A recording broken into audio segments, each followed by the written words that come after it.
Coucou mes lovers conscients, bienvenue à tous sur la chaîne Love Conseil. Ici on se dit tout et sans tabou.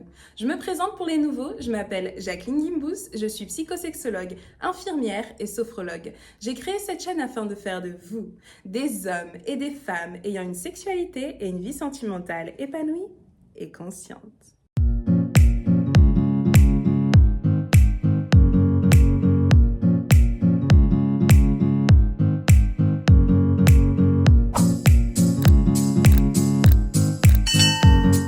Vous savez, je suis membre du comité d'une association qui lutte contre l'endométriose. Aujourd'hui, on a reçu un email d'une jeune femme qui expliquait à quel point elle souffrait déjà à cause de la maladie, mais que cela avait des répercussions sur sa vie sexuelle au point qu'elle n'envisage plus du tout la pénétration car c'est trop douloureux pour elle. Il faut savoir que ça arrive à beaucoup de femmes et que ça ne concerne pas que celles qui ont l'endométriose. Il y a plein d'autres pathologies qui peuvent jouer sur votre sexualité, comme le syndrome des ovaires polykystiques par exemple. Mais j'aimerais ici donner une méthode simple, entre guillemets, pour toutes les femmes qui ont des douleurs lors de la pénétration ou qui ont des douleurs tout court lors des rapports sexuels, peu importe comment. On appelle ça dans le jargon médical des dyspareunies. Eh bien, mesdames et messieurs qui avaient affaire à une partenaire qui souffre, il y a certaines étapes importantes à suivre pour retrouver une sexualité épanouissante. L'inconvénient, c'est que ça se fait pas en un claquement de doigts. Ça prend du temps. Ça prend du temps et de la volonté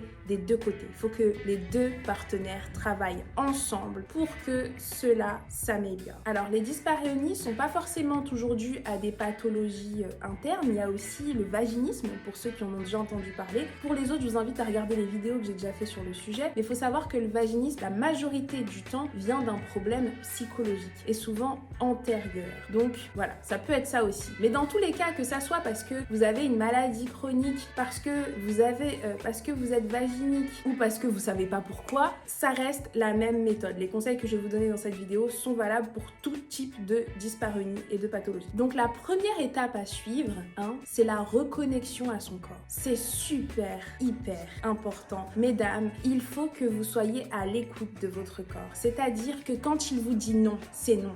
Arrêtez de forcer pour faire plaisir à votre partenaire. Si vous avez mal, stop, on arrête l'acte. Quoi que vous soyez en train de faire, vous arrêtez. Même si c'est pas là, même si c'est un bisou dans le cou. Mais alors, je vous explique. Quand on est excité, à l'intérieur, pour nous les femmes, il y a une certaine contraction qui se passe. Cette contraction, en fonction des pathologies que les femmes ont, elle peut être super douloureuse. Donc en fait, plus t'es excitée, plus t'as mal. Et c'est tellement frustrant psychologiquement que c'est dur. Et là, je suis en train de vous dire, on arrête d'insister. Ça vous fait mal, stop. Première étape, apprendre à dire non quand le corps vous dit non. Donc écoutez votre corps. Donc c'est pareil, apprendre à dire oui quand le corps vous dit oui. Si en fait, c'est quand on vous fait des papouilles que là, l'excitation revient positivement sans douleur et que dès qu'on décide de faire des papouilles ailleurs un peu plus bas, ça refait mal, on arrête et on dit à monsieur, fais-moi des papouilles là. Et peut-être que les papouilles là fonctionnent tellement bien que ça permet de lubrifier en bas et de détendre les muscles autour, particulièrement donc les muscles du périnée. Et ça, c'est bénéfique pour vous deux. Donc écoutez votre corps, première étape. Deuxième étape, si vous êtes en couple, faites en sorte d'avoir un partenaire patient. Il faut qu'il devienne un lover conscient. Si c'est pas le cas, soit vous me l'emmenez, soit vous le faites s'abonner à cette chaîne, soit vous le quittez. Vous pouvez pas être avec un homme égoïste et insistant tout en ayant des dyspareunies. Jamais vous allez vous en sortir. Il va vous culpabiliser et ensuite vous allez vous détester. Ça va être un cercle vicieux et en fait vous allez détester faire l'amour et vous allez commencer à croire que c'est pas fait pour vous, que vous n'avez pas de chance, que vous avez un problème et ça peut être dû juste au mauvais choix du partenaire. Donc s'il vous plaît, vérifiez que vous êtes en couple avec une personne bienveillante, avec un lover conscient.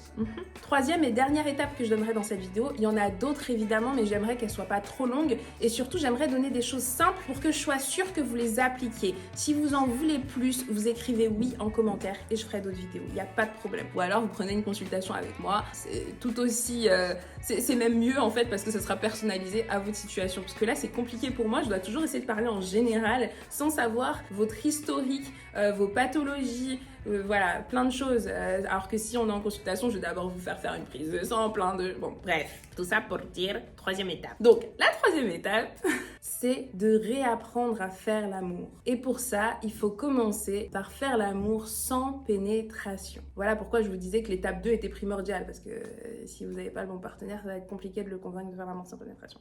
Pourtant, il y a tellement de belles manières de faire l'amour sans pénétration. Je pense que les gens qui n'ont pas encore vécu et compris ça, que limite c'était plus orgasmique, multi-orgasmique de faire l'amour sans pénétration, c'est qu'ils n'ont rien compris.